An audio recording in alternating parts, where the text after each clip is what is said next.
C'è un silenzio che urla più forte di qualsiasi grido, il silenzio di chi non viene visto, di chi viene giudicato in fretta, di chi porta un peso invisibile sulle spalle.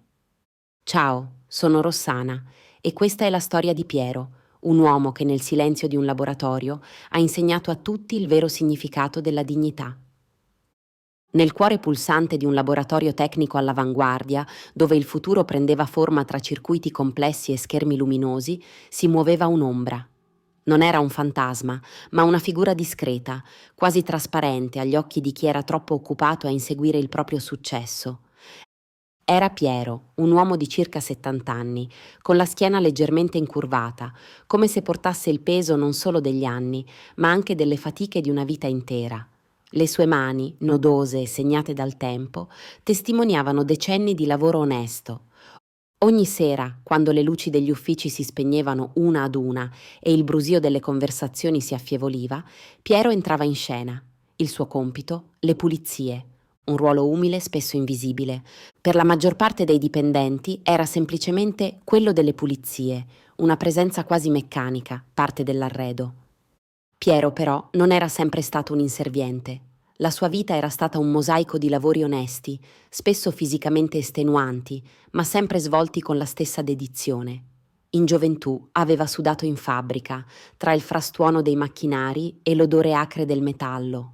Poi aveva passato anni in un'officina, con le mani perennemente sporche di grasso, a riparare motori e a rimettere in moto vite. Ancora dopo aveva fatto il portiere, custode di ingressi e di segreti, sempre con un sorriso discreto. Ora, alla soglia della vecchiaia, avrebbe potuto finalmente appendere gli stracci al chiodo, godersi il meritato riposo.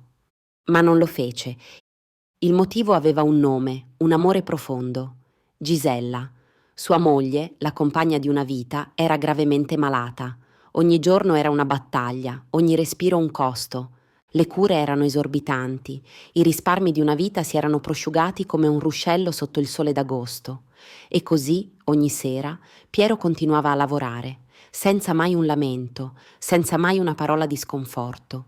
La dignità era il suo scudo, l'amore per Gisella la sua inesauribile fonte di forza.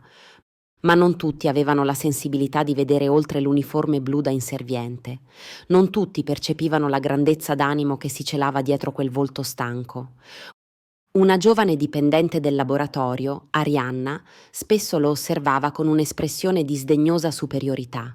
La sua ambizione era accecante, il suo rispetto per gli altri, soprattutto per chi svolgeva lavori umili, quasi inesistente. Non lo diceva apertamente, o almeno non lo faceva fino a quel giorno, quando la sua arroganza superò ogni limite. Fu un pomeriggio qualunque, ma destinato a rimanere impresso nella memoria. Arianna era ancora seduta alla sua scrivania, immersa in un mare di fogli e schermi luminosi. Il suo volto era contratto in una smorfia di impazienza, mentre Piero, con la sua consueta lentezza metodica, passava il mocio vicino alla sua postazione. Il rumore leggero dello straccio sul pavimento sembrava irritarla oltre misura. Certo che un uomo della tua età che fa le pulizie è veramente ridicolo, sbottò, senza nemmeno alzare lo sguardo dai suoi documenti. La sua voce era tagliente come una lama di ghiaccio. Piero si fermò, il mocio a mezz'aria. Quelle parole lo colpirono come un pugno nello stomaco. La freddezza, il disprezzo palese lo lasciarono attonito. Mi scusi, signorina Arianna. Cerco di fare il prima possibile, così le tolgo il disturbo. La sua voce era un sussurro, intrisa di una gentilezza che contrastava con la durezza di lei. Arianna emise una risata breve, sarcastica, che echeggiò nel silenzio del laboratorio quasi deserto. Che vita triste! Sei qui a pulire per noi, quando avresti potuto goderti la pensione. Ma forse non te la sei guadagnata, vero? Forse non hai mai fatto abbastanza per meritartela, o chissà, forse l'hai spesa tutta giocando d'azzardo. Le sue parole erano velenose, mirate a colpire nel profondo. Piero abbassò lo sguardo. Un velo di tristezza gli attraversò gli occhi. Ma poi, con una dignità che lei non avrebbe mai potuto comprendere, rispose: Ogni lavoro ha la sua dignità, signorina. Non importa quale sia. Io faccio il possibile per andare avanti, per la mia famiglia. È meglio lavorare con onore, anche se è faticoso, che stare a casa col rimpianto di non aver fatto abbastanza. La sua voce, seppur flebile, risuonava di una forza interiore inaspettata.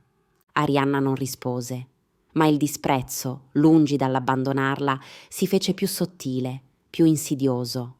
Nei giorni successivi, la sua ostilità si manifestò in piccole e meschine azioni.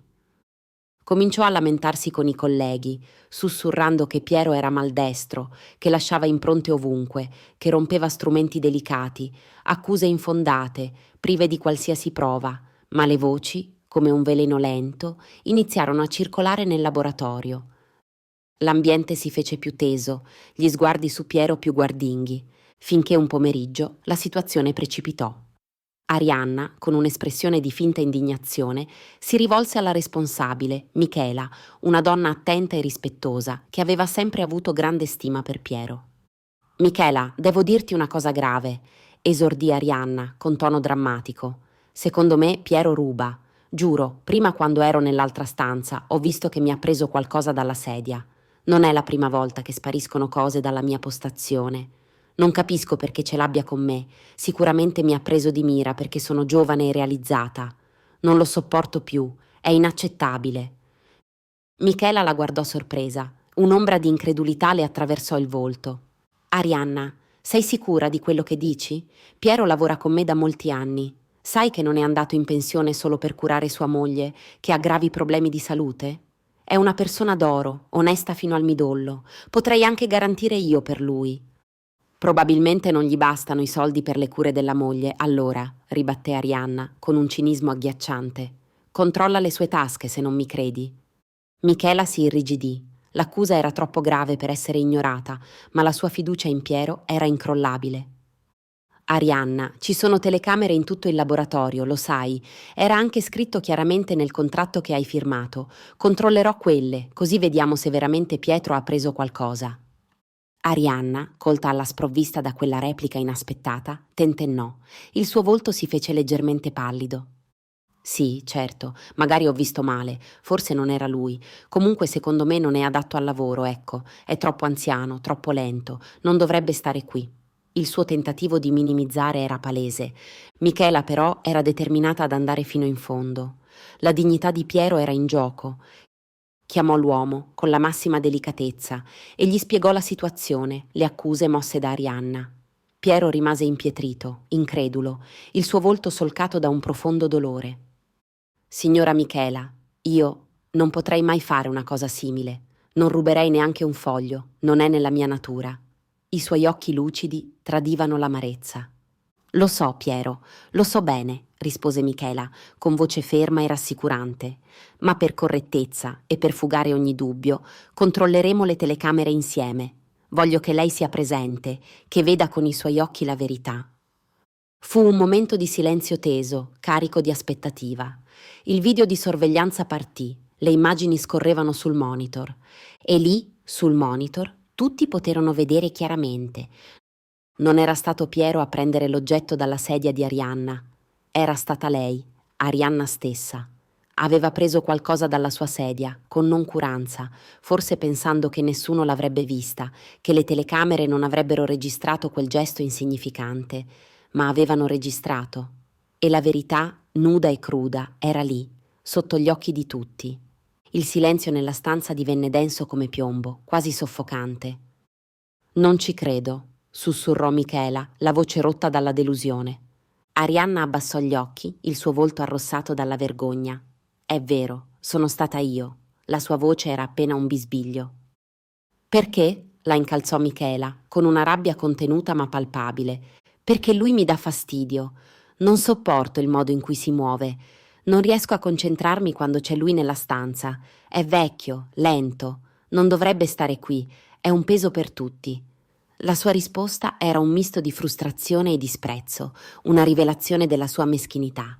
Michela si alzò in piedi, la sua figura imponente nel silenzio della stanza, i suoi occhi dardeggiavano fiamme. «Piero, mi scuso con tutto il cuore per aver dubitato anche solo per un secondo di lei. È una persona rispettabile, un esempio per tutti noi e ha sempre avuto la mia stima più profonda, ma da oggi le cose cambieranno, e non per lei». Poi si voltò verso Arianna, il suo sguardo severo e implacabile. «Tu non ti meriti questo posto di lavoro, Arianna. Non è il mestiere che fai a definire chi sei, ma il rispetto che dimostri agli altri, l'onestà con cui ti muovi nel mondo. Il tuo comportamento è stato ignobile, meschino. Hai infangato il nome di una persona onesta, un uomo che ogni giorno si sacrifica per la sua famiglia, solo per orgoglio, per cattiveria, per una superficialità che non ha limiti. Michela prese un respiro profondo, le sue parole risuonavano come una sentenza inappellabile. Sei licenziata, con effetto immediato. Arianna uscì dalla stanza senza dire una parola, la testa bassa, la sua arroganza finalmente spezzata dalla verità. Piero rimase immobile, con gli occhi lucidi, ancora scosso dagli eventi. Mi dispiace, non volevo creare problemi, sussurrò, la sua umiltà intatta. Lei non ha creato problemi, Piero, rispose Michela, avvicinandosi a lui e posandogli una mano sulla spalla. Lei ci ha ricordato a tutti cos'è la vera dignità. Ci ha insegnato una lezione che non dimenticheremo mai. Questa storia, che si è svolta nel silenzio di un laboratorio, ci insegna una verità eterna. Il valore di una persona non si misura dal lavoro che fa, dal titolo che porta o dalla posizione sociale che occupa.